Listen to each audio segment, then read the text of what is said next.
Hello my online family. सत्संग जी, प्यार से कहना धन्यकार जी।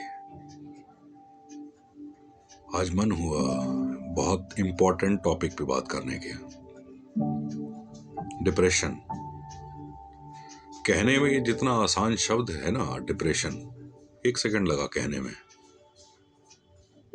लेकिन इसकी गहराई से अगर सोचा जाए ना इसके बारे में, तो जितना आसान ये कहने में शब्द है ना, उतने ही गंभीर इसके परिणाम हुआ करते हैं। एक अच्छा खासा इंसान जिंदगी को बाय बाय कहकर इस दुनिया से विदा हो जाता है, तो सोचिए कितना गंभीर विषय है ये डिप्रेशन।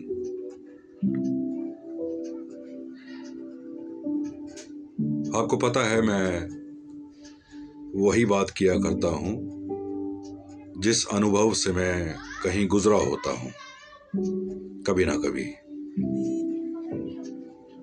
मेरा प्रयास रहता है कि मैं अपने अनुभवों को साझा करूं आपके साथ, ताकि किसी और के जीवन में जो है एटलीस्ट जो परेशानियां, जो तकलीफें, जिस दौर से मैं गुजरा, मेरे चाहने वाले, मेरे जानने वाले, मेरे दोस्त, मित्र, भाई, सखा, कंपेनियन, जो भी, वो इस दौर से एटलीस्ट ना गुजरे। कोविड का समय सबने देखा। मुझे 2 बार कोविड हुआ। सेकंड टाइम में ऑक्सीजन कहीं खत्म हो गई, सांस लेने में प्रॉब्लम हुई, और वो दौर भी बड़ा मेरे लिए टफ था कि जब एक हंसता खेलता परिवार छूट गया, एक डिवोर्स का सामना किया मैंने। वो दौर से भी मैं गुजरा। उसके बाद कोविड के दौरान ही जुलाई 2020 में सेपरेशन हुआ। मेंटल ट्रॉमा इतना ज्यादा मैंने झेला कि वो शब्दों में बयान करना बहुत मुश्किल है। मैं जानता हूं, या मेरा परमात्मा जानता है किस मेंटल ट्रॉमा से मैं गुजरा। उसके बाद जैसे कि मैंने आपको बताया कि ऑक्सीजन लेवल बिल्कुल डाउन हो गया, और खैर ये मैंने पूरी कहानी किसी वीडियो में मैंने बता रखी है, इसको मैं दोहराऊंगा नहीं। उसके बाद जीवन में एक महिला मित्र का आना हुआ, और उसकी भी डेथ हो गई। डिवोर्स, कोविड, डेथ, इन सब का प्रेशर इतना ज्यादा बढ़ गया कि ये हंसता खेलता प्रदीप कुमार मेट्रो स्टेशन पर चला गया सुसाइड करने के लिए।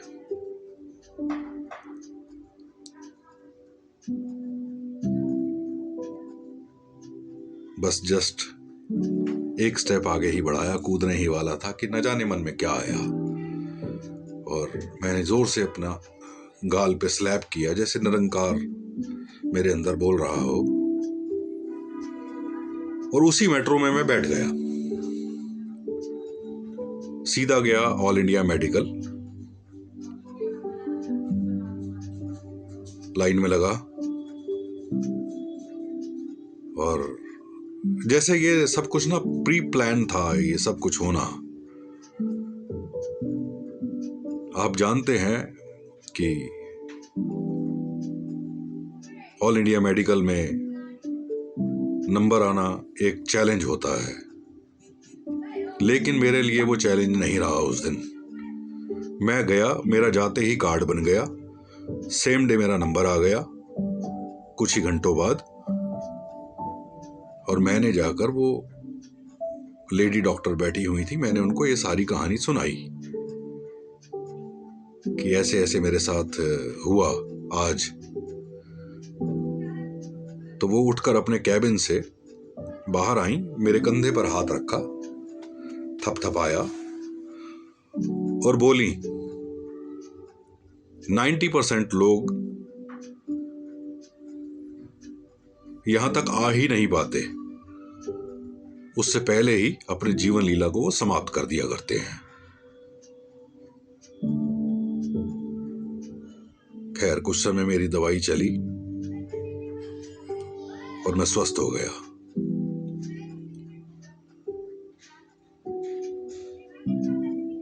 तो डिप्रेशन वर्ड को इतना हल्के में ना लें। हम लोग क्या करते हैं, कोई अचानक से बोलना बंद हो जाए या किसी में ऐसे सिम्टम्स हमारे फैमिली मेंबर्स में अगर या दोस्तों में अगर कहीं दिखते हैं, तो हम उसको राय देते हैं, राय।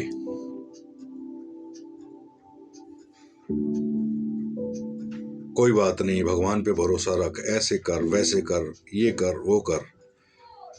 यकीन मानना, उस राय की जरूरत उस इंसान को नहीं हुआ करती है। मैं अपने अनुभव के आधार पर बोल रहा हूं। उसको किसी मोरल सपोर्ट की जरूरत होती है जो मुझे नहीं मिला। कोई ऐसा हाथ जो कंधे पर आ जाए, कोई ऐसा इंसान जो गले लगा ले, जिससे अपने मन की बात हम शेयर कर पाएं, मुझे वो नहीं मिला। लेकिन इस सदगुरु का, इस सत्संगत का, इस निरंकार का सहारा था मेरे पास, तो मैं आपके सामने जीवित बैठा हूं। नहीं तो ये प्रदीप कुमार कब का टूट के बिखर के समाप्त हो जाता। तो इस डिप्रेशन वर्ड को इतना आसानी में, इतना सहज में ना लें। किसी को भी हो सकता है और ये क्योरेबल है, ठीक भी हो सकता है।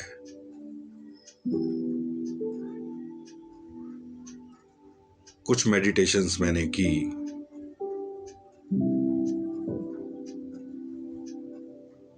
गंगा के किनारे भी आपने मेरी कई सारी वीडियोस देखी होंगी उसी दौरान की। हर थोड़े दिन बाद मैं चला जाता था ऋषिकेश, गंगा के किनारे, नेचर के करीब। तो नेचर के करीब होना डिप्रेशन का रामबाण औषधि है। अपना स्थान जो है वो छोड़ दो,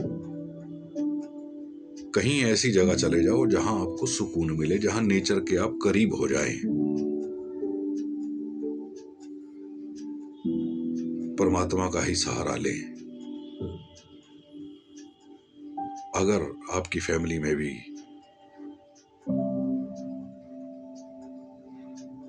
कोई इस ट्रॉमा से गुजर रहा हो, तो उसको राय देने की जरूरत नहीं है, उसको कहीं प्यार देने की जरूरत है, उसको कहीं गले लगाने की जरूरत है।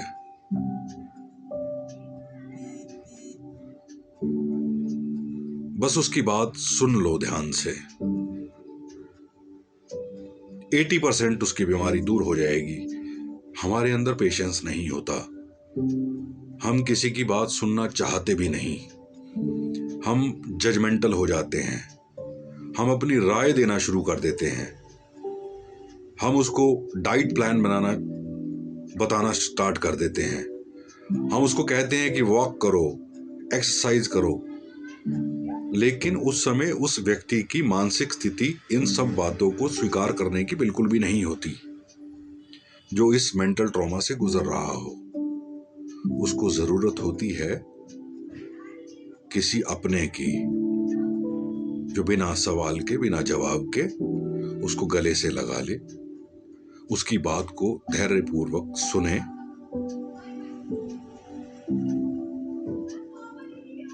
आपसे यही अनुरोध है, कहीं आपको कहीं ऐसा इंसान मिल जाए जो कहीं इस पीड़ा से ग्रसित हो, तो उसको राय ना दें, उसकी बात को बस सुन लें।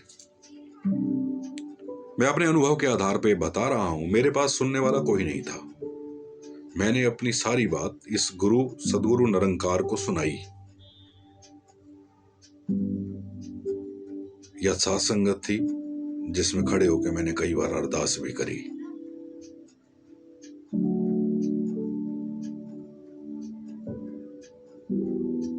तो इसको बिल्कुल भी हल्के में ना लें। अगर कोई ऐसा इंसान आपकी नजर में है जो कहीं इस पीड़ा से ग्रसित है, तो उसको आपके स्नेह की, आपके प्यार की, अपनत्व की एक जादू की झप्पी की जरूरत है, जो उसे दे दीजिए बिना सोचे समझे, बिना जजमेंटल हुए। उसको आपकी राय नहीं चाहिए। जो इंसान इस हद तक हार चुका जिंदगी से, उसको किसी सलाह की जरूरत नहीं है। उसको सिर्फ खाली होने की जरूरत है। जैसे एक्सेस खाना हो जाए तो वॉमिट हो जाती है, तो वो हल्का हो जाता है, शरीर स्वस्थ हो जाता है। ऐसे ही हमें वॉमिट की जरूरत होती है, विचारों के वॉमिट।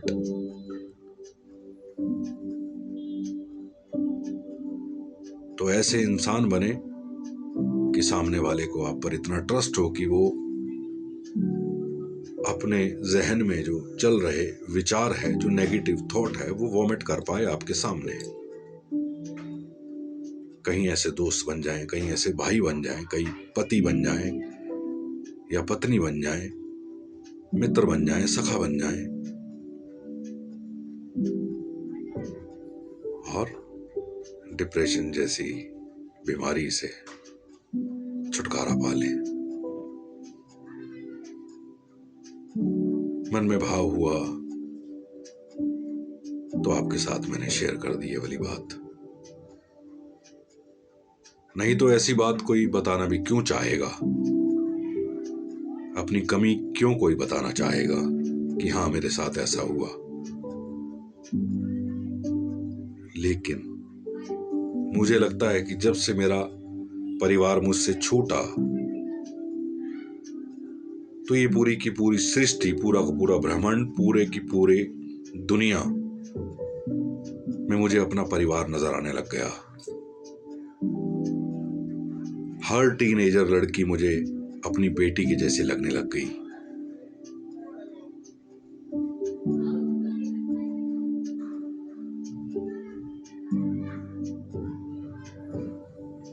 तो यही अरदास, यही प्रार्थना है कि अगर आपके सर्कल में कोई ऐसा हो तो उसको राय ना दें, बस उसको थाम लें। कहीं कोई जिंदगी बच जाए आपके छोटे से प्रयास से।